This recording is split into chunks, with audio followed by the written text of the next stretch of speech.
कि दिल्ली वालों को पानी रुकिए समीर चौहान, पानी मांगे। डॉक्टर मदनी रुक जाइए। समीर जी क्या यहाँ पे देखिए मुझे लग रहा है विपक्ष को, देखिए इसमें कोई दो राय नहीं, विपक्ष को पहली बार एक बार ताकत मिली है। अखिलेश यादव 37 सांसदों के साथ पहुंचे हैं, तृणमूल कांग्रेस के पास 29 सांसद है, कांग्रेस के पास 99 सांसद है। तो इसमें कोई दो राय नहीं कि विपक्ष को उम्मीद से ज्यादा सीटें मिली और विपक्ष 2014 और 2019 की तुलना में बहुत मजबूत है। भारतीय जनता पार्टी भी इस बात को समझती है, लेकिन विपक्ष को अगर जन समर्थन अगर मिला है तो वो बेहतर विपक्षी भूमिका निभाए। 5 साल उन्होंने विपक्ष में रहना है, वो जनता के मुद्दे की बात करे, संसद में चर्चा करे, संसद में संवाद करे, संसद में सरकार को घेरने का काम करे। उन्हें लगता है कि जनता के हित के कोई काम नहीं हो रहा है तो सरकार को कटघरे में करे, सरकार से प्रश्न पूछे। लेकिन मेरा विपक्ष यह कहना है कि वो संसद को बाधित ना करे, संसद को ऐसी स्थिति उत्पन्न न करे कि जो 2019 में हमें देखनी पड़ी थी, जब लोकसभा स्पीकर को मजबूरी में 100 से ज्यादा सांसदों को बाहर करना पड़ा था। मुझे लग रहा है एक रचनात्मक विपक्ष की, लेकिन समीर जी इस बार इतना आसान नहीं होगा। के मुद्दे उठाना, अगर आपको कोई बिल पास कराना है और सांसदों को बाहर कर दीजिए, अब वो स्थिति नहीं होगी ना। इस बार तो बहुत मजबूत है विपक्ष। नहीं, लेकिन बहुमत सरकार के पास है सारे। देखिए बिल्कुल इसमें कोई दो राय नहीं, लेकिन एनडीए के पास पूर्ण बहुमत है। और अभी तो सिर्फ भारतीय जनता पार्टी और एनडीए की बात नहीं कर रहा हूं, ऐसे दल भी है जो भारतीय जनता पार्टी को समर्थन करेंगे। वाईएसआर कांग्रेस के 4 सांसद अभी जो है वो समर्थन देने वाले, राज्यसभा में उनके 11 सांसद है जो समर्थन देंगे।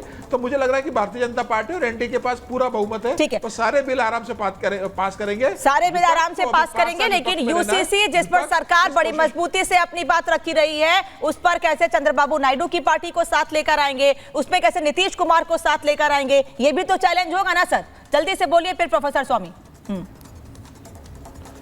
निश्चित रूप से चैलेंज होगा। इसके अंदर वन नेशन वन इलेक्शन पे सरकार को चुनौती है, यूनिफॉर्म सिविल कोड पे सरकार को चुनौती आने वाली है। लेकिन प्रधानमंत्री मोदी इस बात को बेहतर तरीके से जानते हैं कि किस तरीके से सहयोगी दलों को साथ में लेकर चलना है। मुझे लग रहा है नीतीश कुमार और चंद्रबाबू नायडू पूरी तरह से भारतीय जनता पार्टी के साथ है। और यह हर मुद्दे पर साथ लाए सर, ये जरूरी नहीं है ना, हर मुद्दे पर साथ लाए ये जरूरी नहीं है ना, क्योंकि हमने इसके पहले यूसीसी पर नीतीश कुमार का विरोध देखा है जब वो तेजस्वी यादव की पार्टी के साथ थे। प्रोफेसर स्वामी अपनी बात आप रखना चाहते हैं, लेकिन मेरा सवाल एक ही है, स्पीकर डिप्टी स्पीकर पे हल्ला मचा रहे हैं आप, नेता प्रतिपक्ष पे कोई बात क्यों नहीं कर रहे हैं? क्या मुहर लगेगी राहुल गांधी के नाम पर?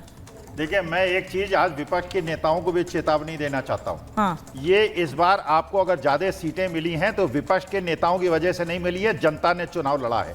मैंने चुनाव लड़ा है, मैं निष्पक्ष आदमी हूं और हिंदुस्तान की जनता ने चुनाव लड़ा है। जितनी निगाह हमारी सत्ता पक्ष के ऊपर है उतनी निगाह हमारी विपक्ष पे है।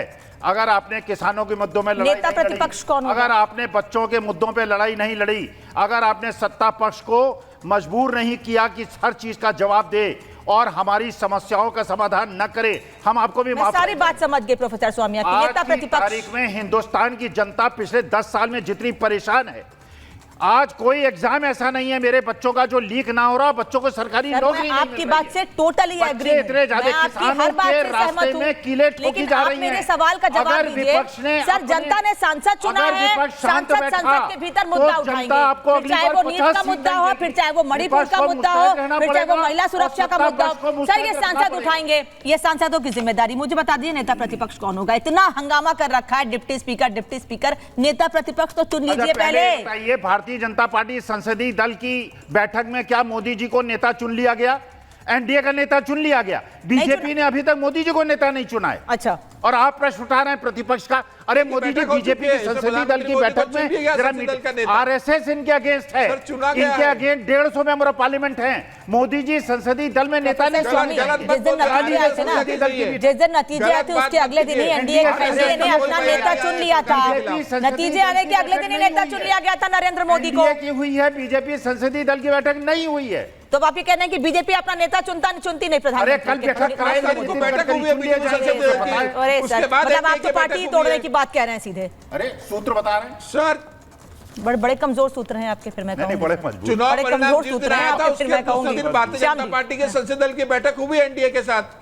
सुन लीजिए, भारतीय जनता पार्टी के संसदीय दल की बैठक हो चुकी है। स्वामी आपके सूत्र कमजोर है, ये साबित हो गया है। सुन लीजिए, समीर जी कह रहे हैं कोई बैठक नहीं हुई। सर अब किसकी बात मानू बता लीजिए। हमारे पास भी सर, हमारे भी कुछ सोर्सेज है, हमको भी सोर्सेज बताते हैं। आपसे मजबूत हमारे सोर्स है, उन्होंने बताया मीटिंग हुई है और उस एनडीए में बीजेपी के नेता भी थे। सर बैठक हुई है, एनडीए की हुई है, बीजेपी से भी बातचीत हुई है।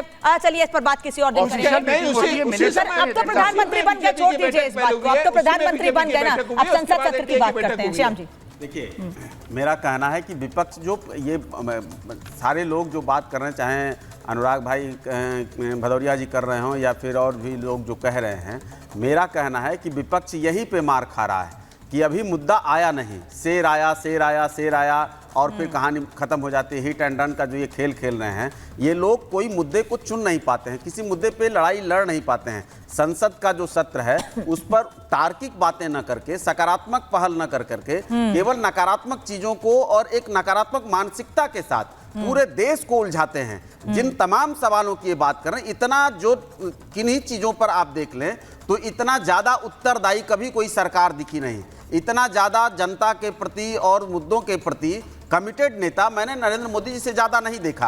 हर चीज का वो जवाब देते हैं। हाँ, अब ये जवाब जो चाहते हैं कि पहले की तरह केवल आकर बयान दे देना और काम कुछ नहीं करना, काम हो रहे हैं, चीजों को सामने लाया जा रहा है। सारी संस्थाओं को खुली आजादी है काम करने की, कोई तोता नहीं है, कोई रट्टू तोता नहीं है, ये जो कहेंगे वही करेगा।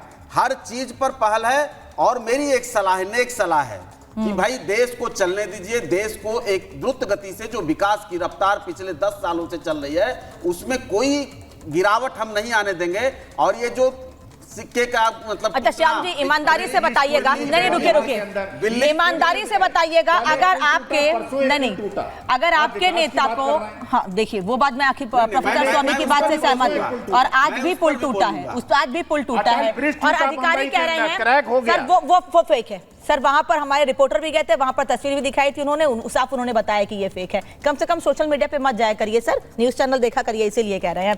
प्रोफेसर जी को शायद इसका पता नहीं होगा कि बिहार में जिनकी बात ये करते हैं, लालू राबड़ी की सरकार में जितने पुल गिरे हैं, ठीक है, उस पर भी जांच हो रही, कार्रवाई हो रही है, लेकिन पूरे कार्यकाल में उतने पुल नहीं बनाए होंगे जितने पुल आज तो टूटने के लिए पुल बनाए हैं। लेकिन जनता अगर उस पे चले तो गिर जाए, गांव हैं, हादसे हो जाए, लाखों पुल बने, लाखों पुल बने। मैं कह रही हूँ बिहार की बात करिए, पुल बनते बनते टूट जाते हैं, बनते बनते गिर जाते हैं। खैर ये मुद्दा है नहीं हमारा आज का, लेकिन जहाँ जनता की बात होगी उस पर करूंगा। वही लल्ला थे तेजस्वी प्रसाद यादव जी, उस समय पथ निर्माण मंत्री थे, वही लल्ला थे जिनके कार्यकाल में वो आगवानी पुल टूटा और भी तमाम चीज, उस पर कार्रवाई हो रही है, उस पर जांच हो रही है। आप 20 साल पहले जांच। डॉक्टर भदौरिया आज का जवाब दीजिए।